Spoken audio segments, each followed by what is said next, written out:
Amin. Ano ba ginagawa niyo? Sino kayo? Saklolo! Ano ka ba? Tumahimik ka! Pakawalan niyo nga ako! Gusto mong tumakas? Bitiwan O, niyo! pakawalan dyan! Hawakan mo, babae! Paano ko hawakan? Ako nga nagmamaneho! Sino ba kayo? Bitiwan niyo nga ako! Saklolo! Babagla tayo! Ano ba? Ano ba? Huwag mo kumain! Habang nito ah! Sinakaut mo na yan!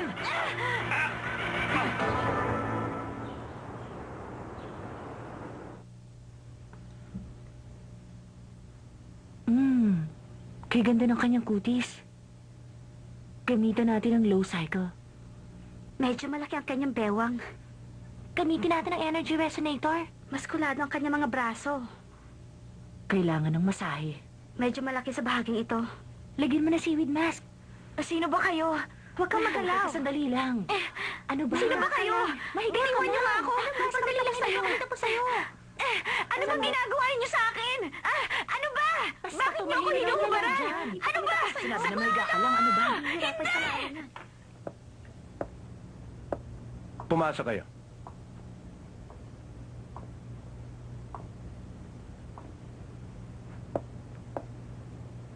Maghintay lang kayo sandali.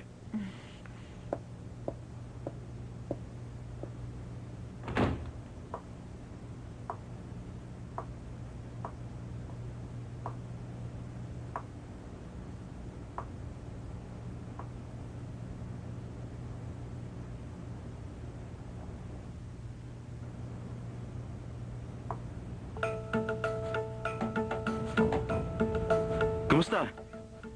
Nagustuhan mo ba ang ayos mo ngayon? Anong ginagawa mo rito? Ito ang bahay ko. Bahay mo? May beauty salon ka sa bahay mo? Ganyan ang buhay ng nasa upper class.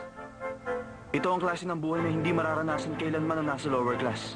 Pero napatunayan ng isang pangkaraniwang tulad mo. Pagkatapos ayusan, pwede pa rin magmukhang mayaman. Ano sa palagay mo? At anong gusto mo ngayon? Ang gusto ko, sumama ka sa akin. Sumama ako sa'yo? Hawak naman kita sa school, hindi ba? Malaya kang makakagalaw. Kung mag-isa ka lang, pwede kang sumabay sa akin. Ano sa palagay mo? Dapat maging masaya ka. Oo nga, masaya ang pakiramdam. Kasi napatunayan ko kung gaanong sukat ng iyong pagkatao. Napakamateryoso mo. Para sa'yo, katapat ng tao, pera. Hindi mo ako naunawaan. Sa palagay mo ba masaya ako? Kung nakikita ko namang nalulungkot ka sa kalagayan mo? Pwede kitang bigyan ng malaking allowance buwan-buwan ng platinum card. Pumili ka ng kotseng gagamitin mo. Pwede kong ibigay sa'yo ang layo sa buhay. Lahat naman ng bagay sa mundo, salapi ang nagpapagalaw. Ano pa bang hahanapin mo? Wala ka na makikitang lalaki katulad ko. Utak, hindi pera! Talaga nababaliw ka na. Ibalik mo na ang damit ko. Gusto ko na umuwi. Bakit, Sansay? Bakit daw, Mingse? Sa palagay mo, baliw ako? Gusto mo akong bilhin na parang produkto? Hindi mo ako mabibili. Ubusin mo man ang salapi mo. Ano? Napakaraming babae dyan na gustong sumama sa akin. Pwes, puntahan mo sila. Huwag mo ako itulad sa kanila. At ito ang tandaan mo. Kailanman, hindi mo ako mabibili. Ubusin mo man ang kayamanan mo. Sansay!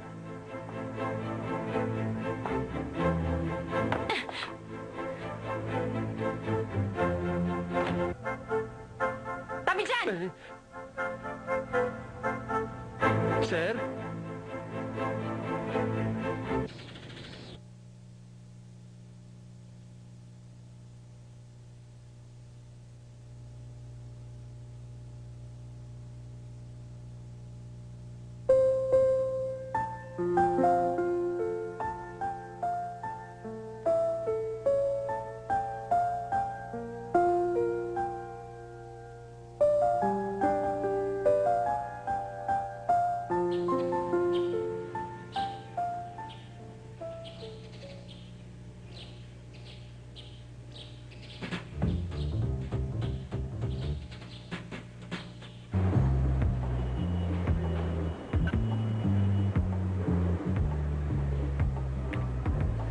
Iba talaga ang culture ng mga lower class. Hindi mo sila pwedeng... Isama sa mga upper class, ang lakas naman ng loob niya. Sinabi mo. At dalawang Nagpaparinig na naman. Biruin mo yun. Talaga?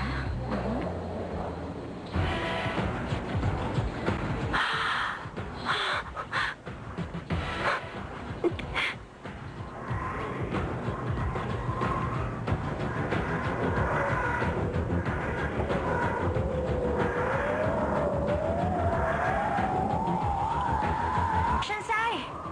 Diyan ka lang!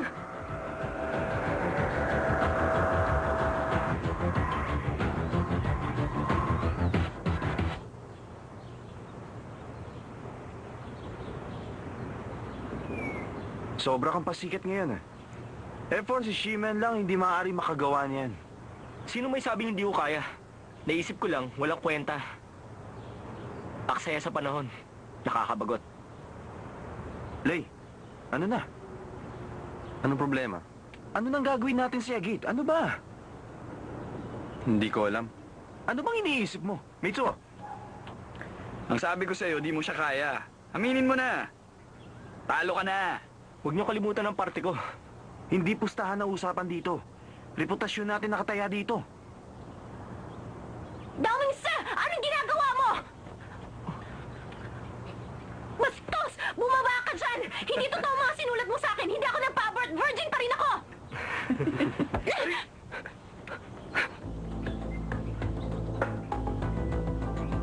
Nagpunta siya rito para lang sabihin. Virgin pa siya.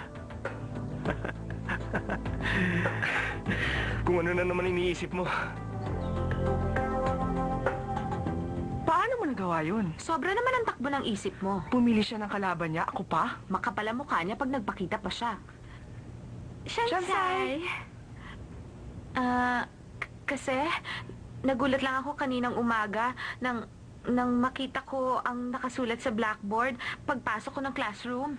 Oo nga.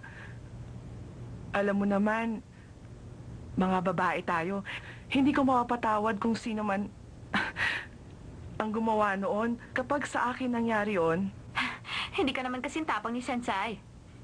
Hindi mo ba naisip na ang katapangan ng katangian niya bilang babae? oo nga, Shansai. Naniniwala naman kaming hindi mo magagawa yun, di ba?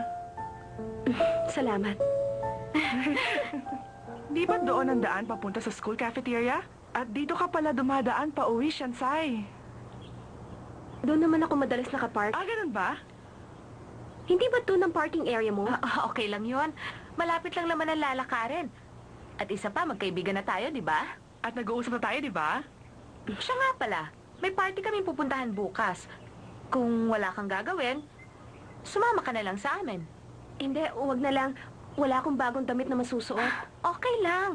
Hindi naman formal ang parting yon. Siya nga. Pwede kahit cowgirl ang outfit mo. Sige na, 5,000 lang naman ang ticket. 5,000? Huwag na, wala akong pera. Shansai, sige na, sumama ka na sa amin. Okay lang, ako ang babayad, hindi naman problema yun. Pero, Okay na kung ganon? O sige, bukas alas 2. Tandaan mo, cowgirl outfit. At huwag mong kakalimutan ng scarf, okay? Tomorrow. Shansai, talaga bang sasama ka sa party? Ang narinig ko, gagawin sa isang napakagandang private club.